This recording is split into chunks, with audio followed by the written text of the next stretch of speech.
Tiniyak ng Department of Migrant Workers at Overseas Workers Welfare Administration na may sapat na tulong para sa mga OFW na nakauwi mula sa Middle East.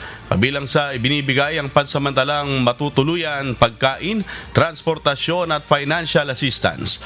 Mayroon ding medical at psychosocial support upang matulungan ng mga OFW na makabangon mula sa kanilang naranasang krisis.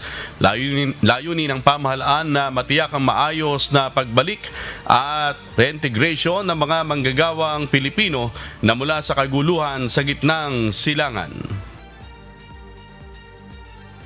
Meron din po tayong sariling tayo mismo may accommodation facilities to augment or to supplement the host country accommodation services. So meron din tayong mga designated hotels. Doon din natin tinatakbo yung mga kababayan natin na otherwise hindi makapunta sa host government shelters.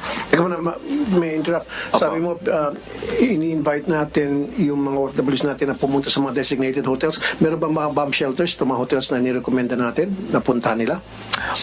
Meron din pong safety rooms yung mga hotels na yon at saka lower ground floors lang tayo, Chair. Hindi po natin pinipili yung mga hotels na matataas. So doon sa mga safe ground hotels po.